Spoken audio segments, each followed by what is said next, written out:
Assalamualaikum warahmatullahi wabarakatuh. Perkenalkan, nama saya Mika Agusti Ramadhani dengan NIM 2022-0081. Di sini saya akan menjelaskan tentang konsep pemerintahan daerah dan konsep pemerintahan desa. Yang pertama, yakni konsep pemerintahan daerah. Pemerintahan daerah adalah sistem administrasi yang mengelola urusan publik di tingkat lokal, yang mencakup provinsi, kabupaten, dan kota. Tujuannya adalah untuk memberikan pelayanan publik yang lebih efektif dan responsif terhadap kebutuhan masyarakat setempat, serta untuk meningkatkan partisipasi masyarakat dalam proses pemerintahan. Dalam pemerintahan daerah, itu juga terdapat desentralisasi sebagai prinsip dasarnya. Melalui desentralisasi, kewenangan, tanggung jawab, dan sumber daya dialokasikan dari pemerintah pusat ke pemerintah daerah, yang kemudian akan memungkinkan daerah untuk lebih mandiri dan fleksibel dalam pengambilan keputusan yang sesuai dengan kondisi lokal daerahnya masing-masing. Nah, terdapat dua jenis desentralisasi. Yang pertama, itu desentralisasi administratif, yakni pengalihan tanggung jawab administrasi dari pemerintah pusat ke pemerintah daerah. Yang kedua, desentralisasi fiskal, yakni pemberian hak kepada daerah untuk mengelola sumber daya keuangan termasuk pajak dan retribusi. Kemudian, otonomi daerah. Otonomi daerah diatur dalam Undang-Undang Nomor 23 Tahun 2014 tentang Pemerintahan Daerah. Otonomi ini memberikan hak kepada daerah untuk mengatur dan mengelola urusan pemerintahan dan pembangunan sesuai dengan potensi dan aspirasi masyarakat setempat. Otonomi daerah ini bertujuan untuk meningkatkan efisiensi dan efektivitas pelayanan publik, mengurangi ketimpangan pembangunan antar daerah, memperkuat partisipasi masyarakat dalam pemerintahan. Struktur pemerintahan daerah. Struktur pemerintahan daerah ini terdiri dari Dewan Perwakilan Rakyat Daerah atau DPRD, lembaga legislatif yang berfungsi sebagai wakil rakyat di daerah dan terlibat dalam pengesahan anggaran serta pembuatan peraturan daerah. Kemudian pemerintah daerah itu dipimpin oleh kepala daerah seperti gubernur, bupati, atau wali kota yang bertanggung jawab atas pelaksanaan kebijakan dan program pembangunan di daerah. Kemudian partisipasi masyarakat. Partisipasi masyarakat dalam pemerintahan daerah sangat penting. Ini termasuk yang pertama, keterlibatan dalam musyawarah perencanaan pembangunan atau musrenbang. Kemudian penyampaian aspirasi melalui forum-forum masyarakat. Yang ketiga, pengawasan terhadap pelaksanaan program dan anggaran daerah. Kemudian tanggung jawab dan akuntabilitas. Pemerintah daerah harus bertanggung jawab kepada masyarakat dan menyediakan laporan kinerja dan penggunaan anggaran.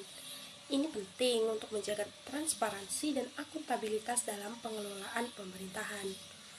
Kemudian, yang kedua adalah konsep pemerintahan desa, di mana pemerintahan desa ini adalah bagian dari struktur pemerintahan yang berada di bawah pemerintahan daerah. Tujuannya untuk mengelola urusan pemerintahan dan pembangunan di tingkat desa, serta meningkatkan kesejahteraan masyarakat agar adil dan merata. Kemandirian desa. Desa itu memiliki otonomi untuk mengatur urusan internalnya, termasuk penetapan kebijakan lokal, pengelolaan sumber daya alam, pelaksanaan program-program pembangunan yang relevan dengan kebutuhan masyarakat. Kemudian struktur pemerintahan desa. Pemerintahan desa ini terdiri dari kepala desa, yakni pemimpin pemerintahan desa yang terpilih oleh masyarakat, bertanggung jawab atas pelaksanaan kebijakan dan program desa. Kemudian ada perangkat desa, ada sekretaris desa, ada kepala urusan, dan staf lainnya yang membantu kepala desa dalam menjalankan tugas-tugas pemerintahan. Kemudian pembangunan partisipasif. Pemerintahan desa mendorong partisipatif masyarakat agar aktif dalam setiap tahap pembangunan desanya, dari perencanaan hingga evaluasi. Ini mencakup musyawarah desa untuk merumuskan rencana pembangunan, kemudian kegiatan gotong royong untuk mendukung pelaksanaan proyek pembangunan. Pengelolaan sumber daya. Pemerintah desa bertanggung jawab dalam mengelola sumber daya yang ada di desa, termasuk pengelolaan sumber daya alam secara berkelanjutan. Pengembangan ekonomi lokal melalui usaha mikro dan koperasi. Kemudian layanan publiknya. Pemerintah desa juga menyediakan layanan publik seperti pendidikan, kesehatan, dan infrastruktur dasar. Kemudian juga ada pelayanan administrasi seperti akta kelahiran, perizinan usaha, dan lain sebagainya. Akuntabilitas dan transparansi. Nah, pemerintah desa ini harus menjunjung tinggi prinsip akuntabilitas dengan memberikan laporan berkala kepada masyarakat tentang penggunaan anggaran dan pelaksanaan program. Agar apa? Transparansi ini penting agar pemerintah dan masyarakat desa dapat membangun kepercayaan bersama untuk kesejahteraan desanya. Nah, kemudian yang terakhir, saya akan membahas tentang hubungan antara pemerintahan daerah dan pemerintahan desa. Ini saling terkait.